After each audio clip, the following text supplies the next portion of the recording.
Partha Banerjee has a book on his autobiography. It's not exactly his autobiography, it's about the days he spent with RSS. The book's name is Gandhi's Killers, India's Rulers, and the subtitle is My Days with BJP and RSS. It includes some words from Noam Chomsky. Here he starts with the chapter To Those I Know, To Those I Owe. This chapter is basically an introduction of this whole book. So let's begin the first chapter To Those I Know, To Those I Owe. Yes, I must thank all who I have known for the many years of my RSS connection. Many of them, in spite of my renunciation of the Sangh ideology, I know is fascist, supremacist, divisive, and therefore harmful for mankind, have allowed me to keep a personal and affectionate relationship. I do hope that these sane people in the Sangh read this book and think hard about it.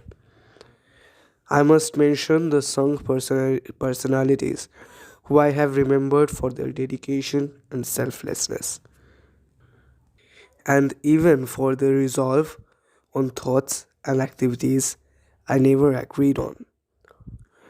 Some of them passed away, leaving behind a legacy of dedication not too many modern works can match, either in India or abroad. In fact, old timers now frequently regret that the quality of Sangh membership has deteriorated so rapidly and that the Sangh establishment has now become so opulent. That claim is another important reason we need to remember the old times. So I remember the late Bhurao Devraj, the late Ram Prasad Das, the late Shyam Mohan De, the late Nandalal Shaw, the late Kanai Das, and the late Sudhiranjan Giri. I remember Ganesh Dev Sharma, Amal Kumar Basu, Keshav Dikshit, Bansilal Soni, Chinmoy Shil, Sanat Banerjee, Ajit Biswas, Bijoy Adhya, Lakshmi Narayan Bhala, Anil Rakshit, Ananta Majumdar. There are some of the young people I met again recently.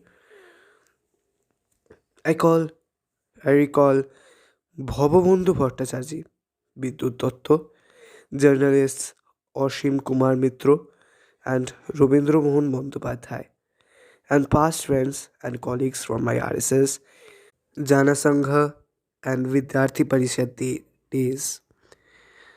Narayan Bose, Harish Chopra, Ranajit Ghosh, Mahesh Rastrogi, Ranjan Pal, Vijay Shyam, Murari Nathami, Rohit Das, Achintya Majumdar, Tushar, and Tarun Majumdar. Mihir Shah, Arvind Saha, and his brothers, Tushar Bhattacharjee, Shukal Rai, Suhan Singh Kushaidas, Tapan Ghosh, Debashish Basu, Shamal Chakrabarti, Adarsh Pilaniwala, and Pavitra Jha. I do acknowledge some others who were always with me in good times and bad times. Samar Das, Utpal Bhawal, Gautam Datta, Subhankar Mukherjee, Subodh Gupta, Krishnendu Rai. Some of you perhaps hate me now for change of faith, but I remember you all, particularly those I convinced arm twisted to go to jail during the 1975 to 77 movement against the emergency. The politics was bad, but your company was not. We spent so much time together. How can I forget? I want to extend a special note of sympathy to those who are unjustly victimized by Sangh authoritarianism and to those who were my predecessors in quitting RSS out of ideological conflict but could never speak out. They always will be in my heart. My father Jitendra Banerjee and my uncle Ravindranath Banerjee, despite of our ideological differences have been inspirations for me to keep in life conviction and uprightness, virtues fast disappearing from the great country of India. They belong to those in Sangh who remain in there because it is their familiar niche, to not because they're bigots. These people still believe that the songs and its allies espousal of hate and its reactionary activities are only superficial. Talk about ignorance, denial. I must also thank my father for the generous permission to use his autobiographical article for this book. Besides, he provided many other valuable pieces of information and put me in touch with some leaders in Delhi in August 1997. He is old now, and I hope that his respectful and arrogant section of the song does not cause him much trouble because of his crime that he helped so much with this book. My mother, she left me for her eternal abode in heaven, and my maternal family, my grandmother Topubala, and my late uncle Buddhadev, and my only surviving aunt Sova have shown me how to keep love and faith for mankind, even in extreme adversity. I dedicate this book to them. My newly found friends in America have supported me, believed in me, and inspired me with their erudition, intelligence, and thoughtfulness. I therefore must acknowledge Renita Mazumdar, Annabel Comello, Mona Chopra, Pratyush Bharati, Moni, Moni Malika De, Shayan Bhattacharya, Sudipto Chatterjee, and Gargi Mukherjee, Mirananda, and Atikur Rahman. These are only some of the many who helped me to survive in this land of extreme alienation we call USA. I must thank Lori Leonardi and Patricia Kernan for their friendship. I do want to thank Shujanta Ghosh, Shangita Kamat, Bijo Matthew, Vijay Prasad, Sunaina Maira, Cynthia Leonards, Shomitra Bose, Shumu Dashgupto, Vidita Mitra, Nalinashka Bhattacharya for their friendship, and Esprit de Corp. Some of them have been supportive when sung fanatics caused me personal trouble. I especially thank Mona Chopra, Salini Gera, Girish Agarwal, Vijay Prasad, Raju Shiv Shankaran, and Jayanta De for proofreading the manuscript and making numerous corrections. Dr. Eva Hellman of the University of Talama, Sweden, extended her helping hand in a marvelous way. Her friendship has been a great privilege for me.